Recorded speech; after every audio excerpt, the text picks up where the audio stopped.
Hello and welcome. Today, we're diving into something that has totally changed the game for Notion users. We're going to talk about how it's gone from being just a place to store stuff to a legit, active command center for your entire life and work. So, let me ask you something. Right now, what is your Notion workspace?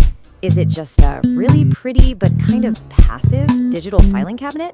A place where notes and tasks go to, well, sit there? If that sounds familiar, you're not alone. But it also means you're sitting on a mountain of untapped potential.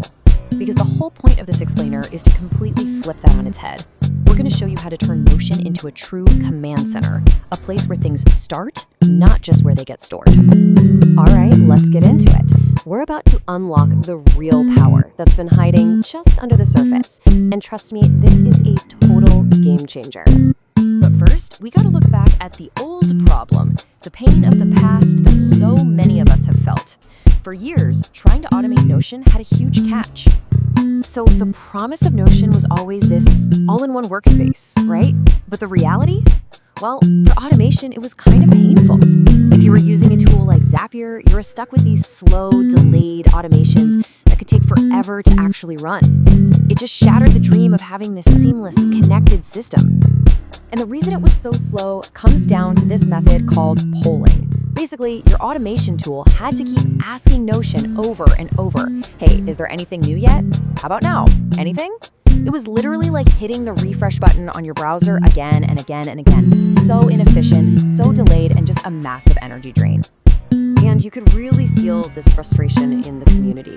As this user, Digadoc Aurora, points out, one of the biggest headaches was that you couldn't automatically update relation properties. Think about that. The one feature that connects all your databases, the very glue of Notion, couldn't be properly automated. But hey, where there's a problem, the community will always find a solution. And that led to this really clever, but let's be honest, very complex workaround. See, Notion experts like William Nutt figured, okay, if the normal way won't work, we'll just go around it. They started using a code by Zapier step to talk directly to Notion's API, basically forcing it to do what they needed it to do. And this just shows you how wild it was. It was this whole four-step dance. You'd trigger the automation, create an item in Notion, but you had to leave that crucial relation field blank. Then you'd use another step just to find the item you wanted to link it to. And finally, you had to run custom JavaScript code to force the connection. I mean, it worked, but it was not for the faint of heart. But thankfully, that complicated hack is now a thing of the past. All thanks to what I'm calling the webhook revolution. Seriously, this one feature changed everything. So what are webhooks?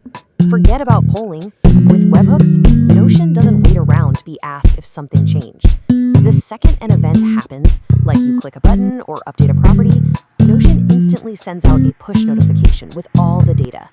It's immediate. And this comparison just says it all, doesn't it?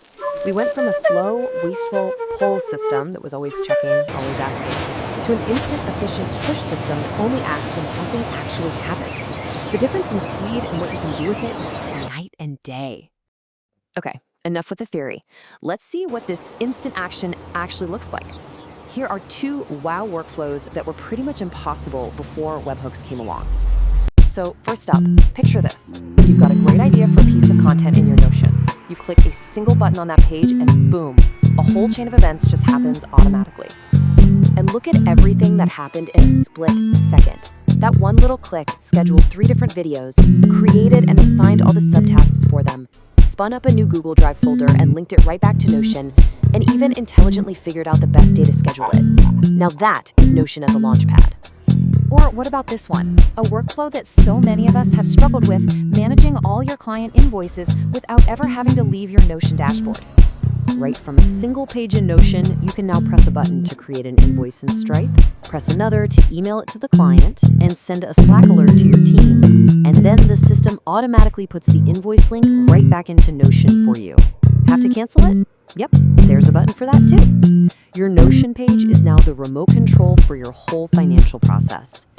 So this all brings us to the final and most important shift in how we think about this. With webhooks, Notion isn't just a destination for your data anymore. It is a launchpad for action. So if you remember just one thing from all this, let it be this: stuff you do inside your Notion workspace can now instantly and reliably kick off complex, multi-step workflows across pretty much any other app you use. Just think about what this unlocks.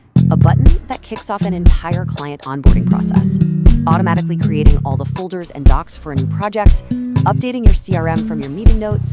The list just goes on and on. All that manual copying and pasting between apps, it's finally over. Which really leaves us with one final and very exciting question. Now that the floodgates are wide open and Notion can finally be the true command center for your entire digital world, what are you going to automate first?